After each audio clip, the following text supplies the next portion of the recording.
Karunungang Buhay kasama si Pastor Joey Umali. Dito lang sa 702 DZAS, Agapay ng Sambayanan.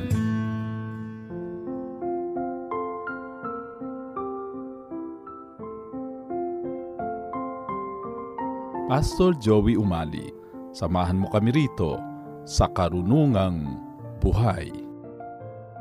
Sa mapagpalang araw sa iyo kaibigan, praise the Lord na muli tayong nagkaniig dito sa ating programang Karunungang Buhay.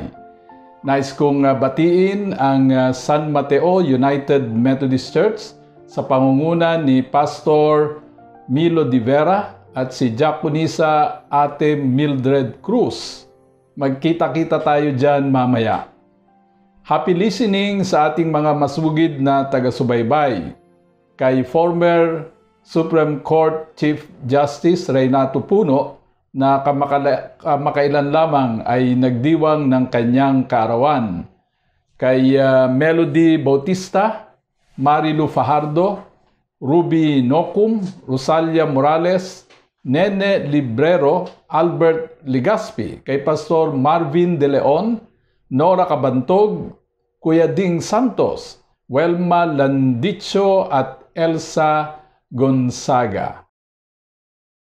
Ayon kay 19th century English historian na si Lord Acton, power tends to corrupt, and absolute power corrupts absolutely. Ang kapangyarihan ay maaaring humantong sa katiwalian, at ang lubos na kapangyarihan ay humahantong sa lubos na katiwalian. Ito ang pag-uusapan natin ngayon, ang tungkol sa kapangyarihan o power. Ngunit ang tatalakayin natin ay kapangyarihang humahantong hindi sa katiwalian kundi sa kabutihan. Gagamitin nating batayan ang Lucas 24:43 hanggang 53. Babasahin ko ang Filipino Standard Version ng Lucas 24:43 hanggang 53. At pagkatanggap nito, kumain siya sa harapan nila. Sinabi niya sa kanila, "Ito ang sinabi ko sa inyo noong kasama ko pa kayo. Kailangang matupad ang lahat ng naisulat tungkol sa akin sa kautusan ni Moises sa mga propeta at sa mga awit." At binuksan niya ang kanilang isipan upang maunawaan nila ang mga kasulatan. Sinabi niya sa kanila, "Ito nga ang nasusulat, magdurusa ang Kristo, ngunit babangon muli sa ikatlong araw mula sa kamatayan. At sa kanyang pangalan, ang pagsisisi at kapatawaran ng kasalanan ay ipapangaral sa lahat ng mga bansa mula sa Jerusalem. Mga saksi kayo sa lahat ng mga ito. Tandaan ninyo, ako mismo ang magpapadala sa inyo ng ipinangako sa inyo ng aking Ama. Ngunit manatili kayo sa lungsod hanggang sa mabihisan kayo ng kapangyarihan mula sa kaitaasan." Isinama ni Jesus sa labas ng lungsod ang mga alagad hanggang sa Betanya. Itinaas niya ang kanyang mga kamay at binasbasan sila. Habang sila'y binabasbasan, siya'y papalayo sa kanila at dinala siyang paitaas sa langit. At siya'y sinamba nila, pagkatapos ay bumalik sila sa Jerusalem, taglay ang malaking kagalakan. Palagi sila sa templo at dooy nagpupuri sa Diyos. Nais kong bigyang pansin natin ang katagang sinabi ni Jesus sa verse 49.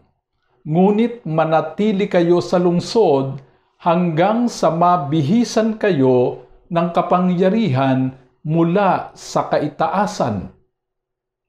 Ganito ang wika sa New Living Translation, "But stay here in the city until the Holy Spirit comes and fills you with power from heaven." tayo'y mapapasailalim sa bagong administrasyon, bagong presidente, bagong vice-presidente, bagong gabinete, senador, kongresista, gobernador, vice-gobernador, alkalde, vice-alkalde, konsihal, at mahigit sa 6,000 appointed government positions sa executive, legislative at judicial branches ng gobyerno. Kung hindi mabibihisan ang mga ito ng kapangyarihan mula sa kaitaasan, magpapatuloy ang katiwalian, pagsasamantala at kasinungalingan sa ating lipunan. Kapag nangyari ito, ang ating pag-asa ay muling mauuwi sa kabiguan at pagkasiphayo. Ang ating magandang panaginip ay muling mauuwi sa nakatatakot na bangungot. Si Jesus ang magsusugo ng banal na espiritu sa mga lider upang sila'y makapamahala ng may kapangyarihan na hahantong sa kabutihan ng lahat.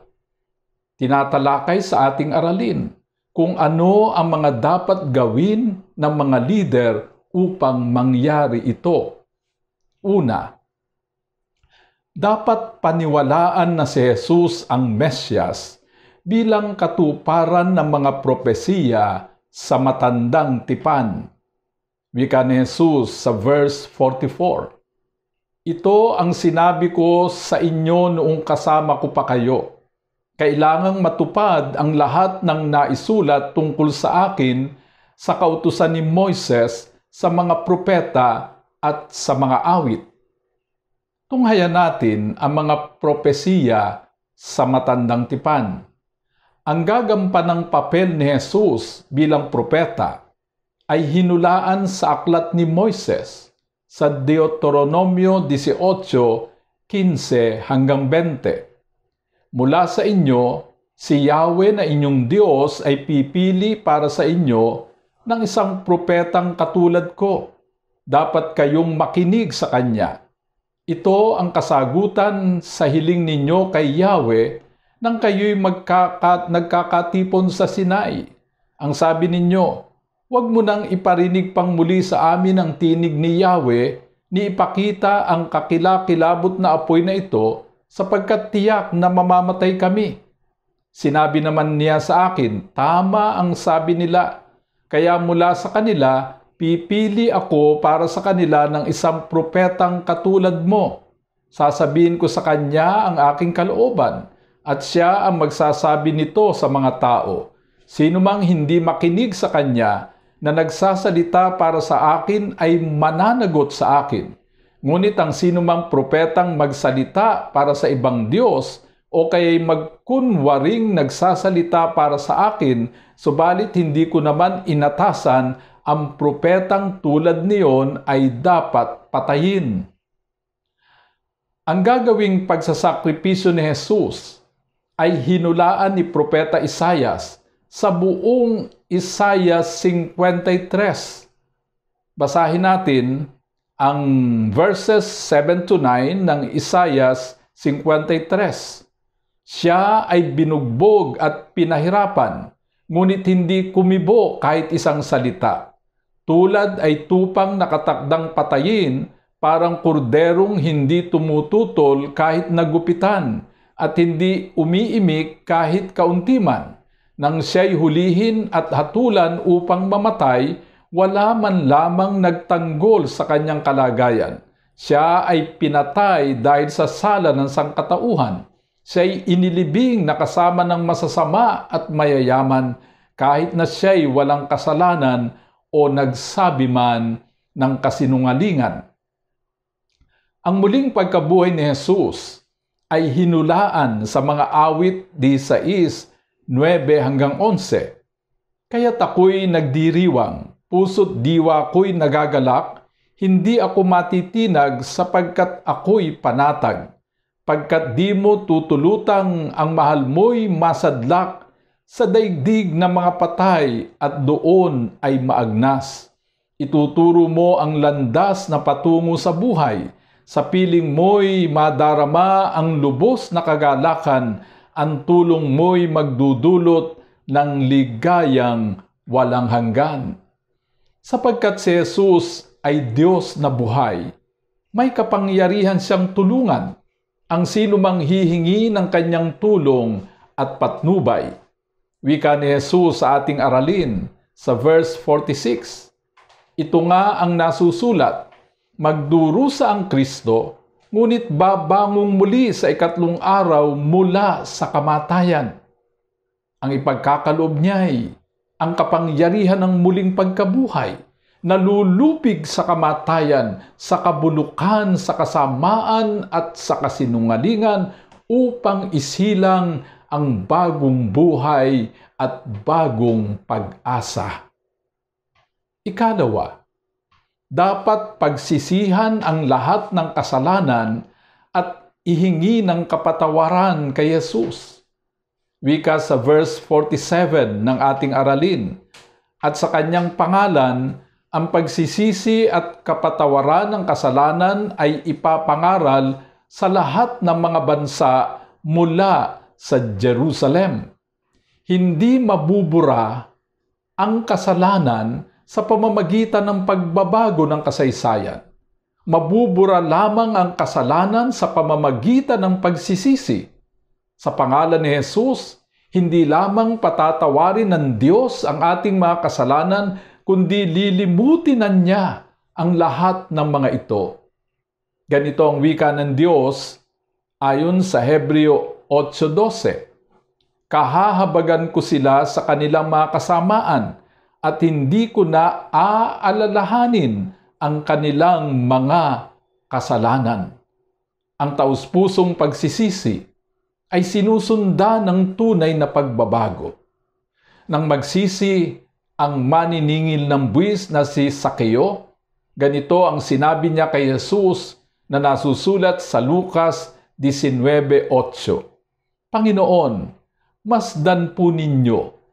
Ibibigay ko sa mahihirap ang kalahati ng aking pag-aari, at kung mayroon man akong dinaya, ibabalik ko iyon ng 4 na ulit. Kung ganito ang gagawin ng mga nagkasalang politiko na uupo sa kapangyarihan, mababago ang Pilipinas, babalik ang kasaganaan sa Pilipinas. Ganito ang deklarasyon sa ikalawang Kronika 7:14.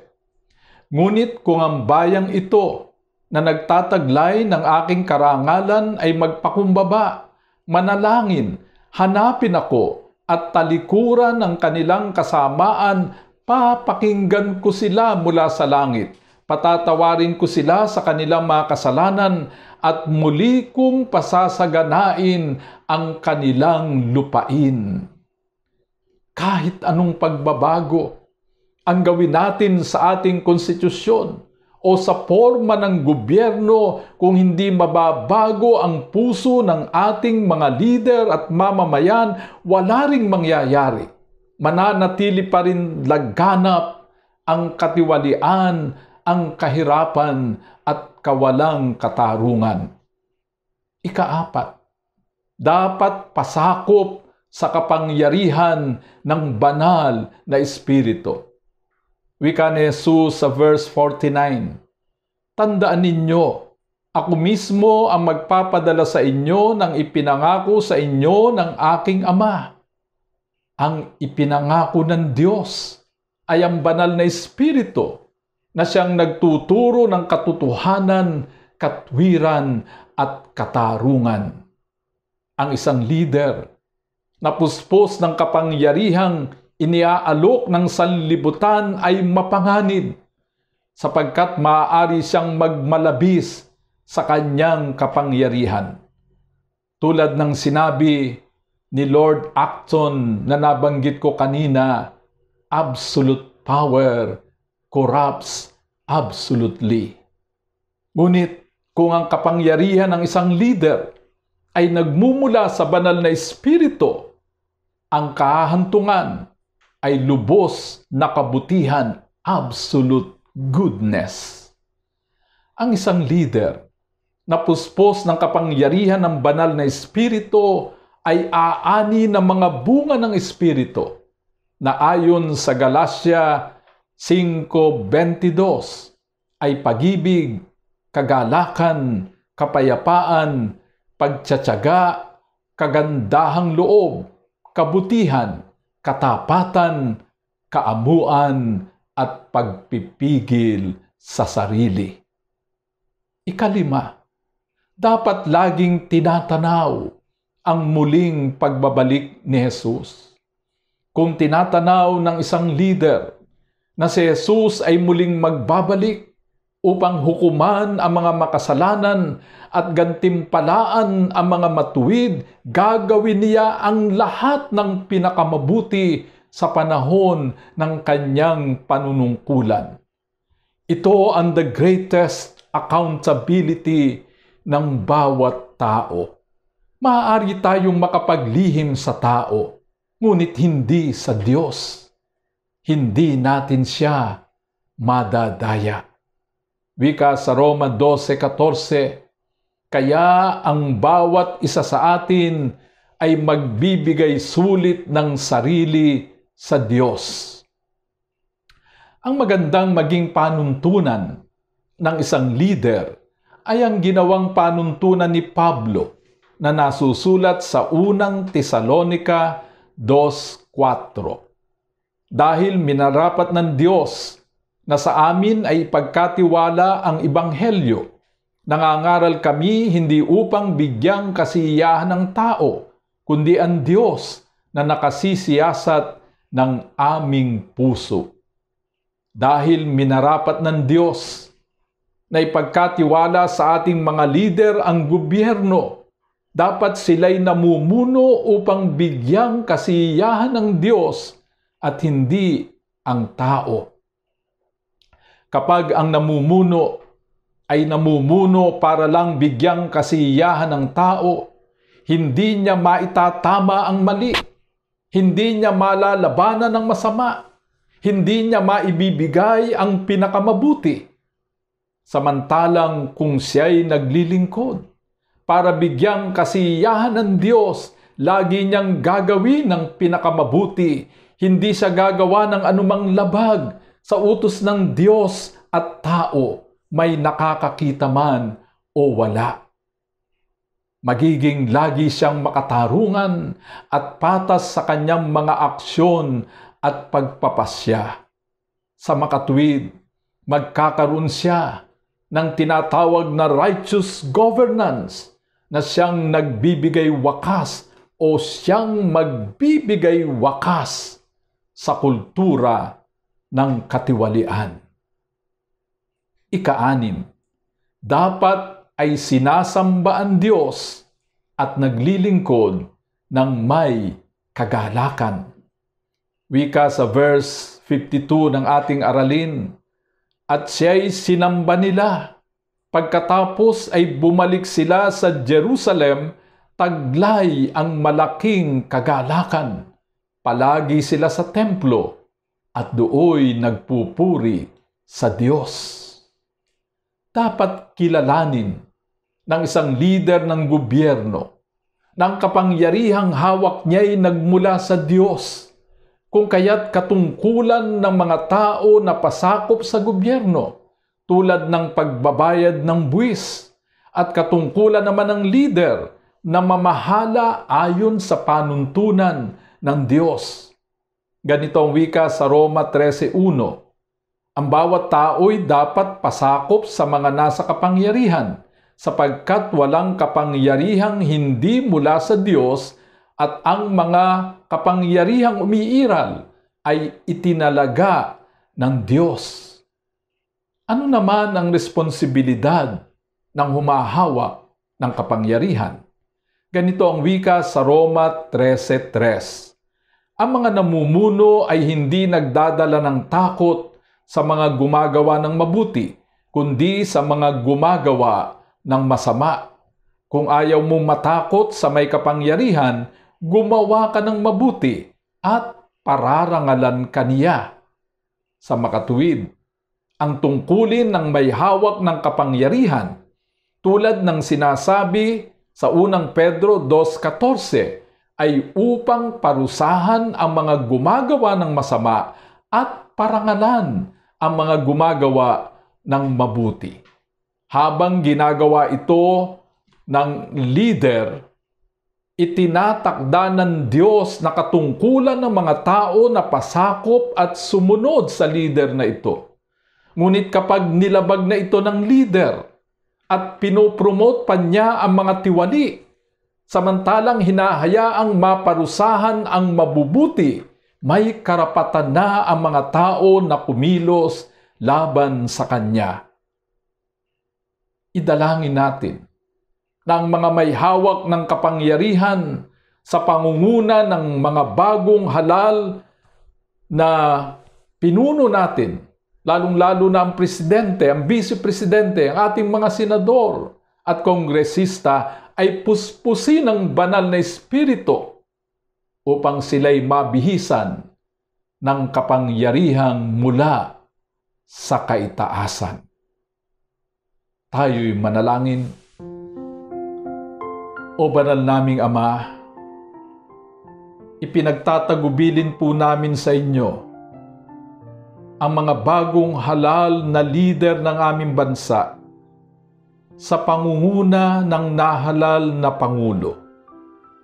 Puspusin niyo po sila ng inyong banal na espiritu upang lagi nilang gagawin kung ano ang pinakamabuti, naaayon sa batas at higit sa lahat, naaayon sa iyong banal na kalooban.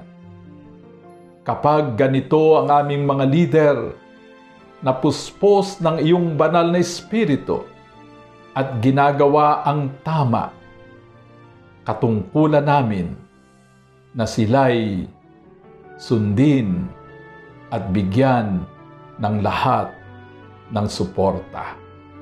Ito po ang aming dalangin sa pangalan ng Ama, ng Anak, at ng Banal na Espiritu.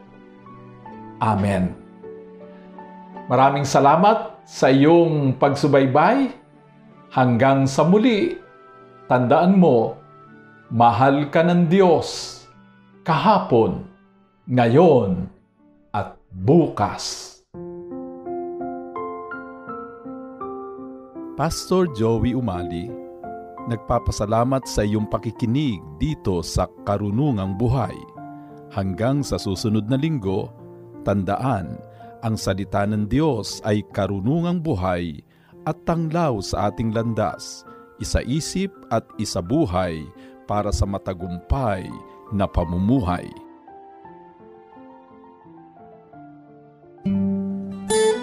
Inyong napakinggan si Pastor Joey Umali sa Karunungang Buhay. Tunghayan muli ang programang ito dito lang sa 702 DZAS, Agapay ng Sambayanan.